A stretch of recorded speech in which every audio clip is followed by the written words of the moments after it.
Hi, I'm Dave Morris, and I'm joined by the Oklahoman's Aaron Crespo today, and he just returned from a week trip in Guatemala. Aaron, welcome back. Congratulations on the trip. Why did you go there, and who went with you? Well, it started, my father was the physician on the trip, and he had been on several trips before, and he just asked me one day if I would like to go with him, and it might make interesting writing. And thought about it for a moment. I talked to my editors. They agreed that it would make interesting writing, so we just started going from there and planned the trip, and next thing I knew, I was part of the team. Now, you blogged about this trip while you were in Guatemala. How was the internet access there, by the way? Very shaky. Most of the time I was at an internet cafe a short distance away from the hotel we stayed at in Chichicastenango. And slow internet access that oftentimes went out as I was working. That's annoying. Yes, very annoying. So it took me a long time to get up posts from the blog. For example, when I went back, what took me about an hour to do there, when I got back home and had good access, took me about 20 minutes. And you blogged pretty much every day there. For a week trip, I think you had 10, 15 posts. So yeah. This was pretty in-depth stuff, including when you flew into Guatemala City, you ran into some turbulence. Yes, there was a lot of turbulence coming in, and I don't even know if they even slowed down the plane when we landed. It just went in hard, fast, shaky. It almost felt like we were going to crash, but the pilots were good pilots, so we didn't crash. And yeah, any plane you walk away from was a good flight, yes, right? All right, so your dad was a physician. You guys went there on a mission trip. Tell me about the people that you guys encountered. Especially on the first 3 days of the trip, we traveled out to a place called Las Lomas, which is a sort of a suburb of the city of Hoyabach. No American had ever been out there, and the last doctor they had seen had come out 15 years before. So what do they do for medical treatment? The closest, from what I understood, the closest medical care they could get was in a town called Chiche, which is probably a good hour drive away.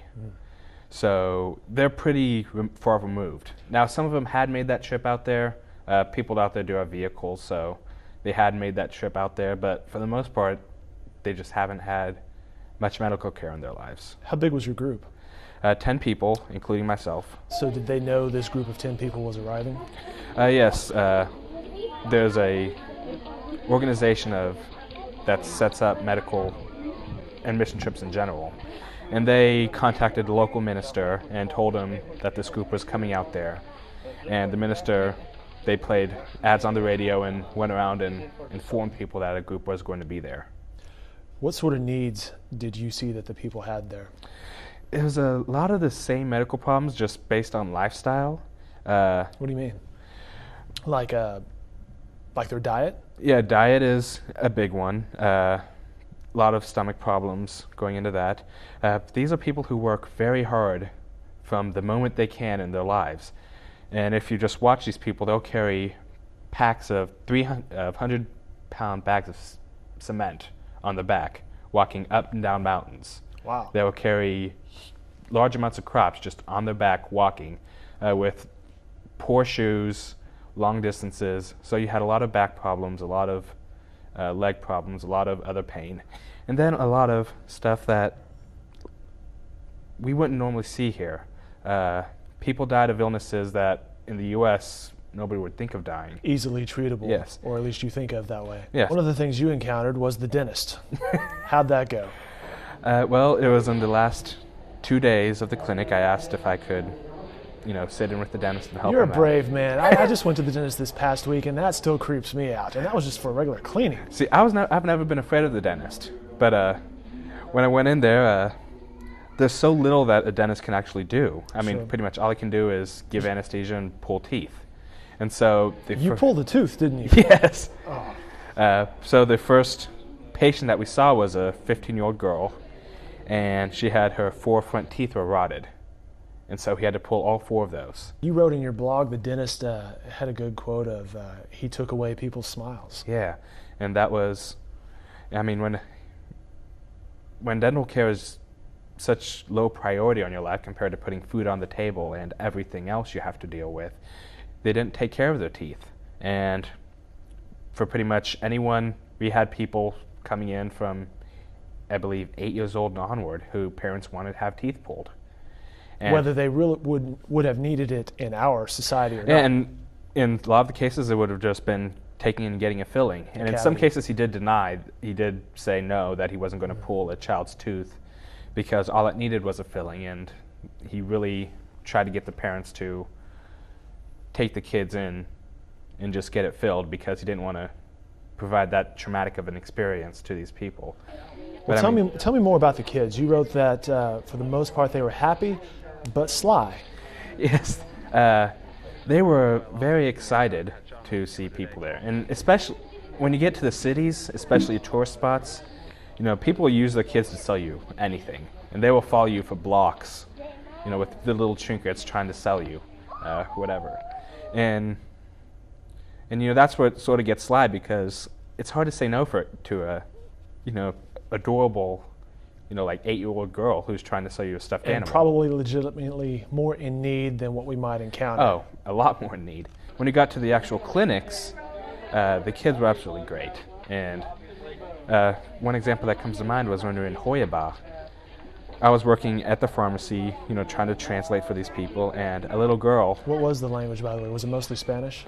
When we began in the first two places, it was actually Quiche, a dialect of Mayan. Okay. And it was interesting because I was trying to translate for these people in Spanish. Is there a Rosetta Stone for Mayan? No, there's no Rosetta Stone for Mayan. But I was trying to translate for these people, and they would nod and say they understood, and I thought, okay, I properly conveyed all these and then instructions. They'd walk away? And then they'd walk away, find a translator, and get them to say it in Quiche. But going back to Hoyaba, there was a case I was working in the pharmacy, and they spoke a little more Spanish there than they did in Las Lomas. And this little girl just stood up and started hugging every one of us who was there and saying she loved us. And her grandmother actually made lunch for us, and she invited us into their home. And she would hold our hands while we were walking into the home and show us all her toys and in her room. Very nice. And it was absolutely amazing. And we would get out and we brought toys with us and we would play with the kids, and that was absolutely fantastic because when I was their age, I was asking my parents for I believe a Sega Genesis at that point. Yeah. And we blew up just a latex glove and painted a face on it and played with that for about 20-30 minutes, and they were having the time of their lives. And so much so that when we had another just plush little ball. We bought kids' meal toys from Sonic and McDonald's and fast food places. And we would play for 45 minutes with those. And I remember one little boy, after we got done playing, he walked into his home, just brought us each a box of mints just for playing with him. Just a little box of candy. And for a child like that, that's getting candy like that, it's a decent amount of the money they might have for a... It's a sizable gift coming from the kid. And for us, it's just a small box of mints. It's not a big deal. Wow. Different perspective after one of these trips. Aaron, thanks for your time today. Be sure to check out the blog on newsok.com and the complete multimedia package that you can find on NewsOK. And again, Aaron, welcome back, and thanks for sharing the experiences. All right, thank you very much.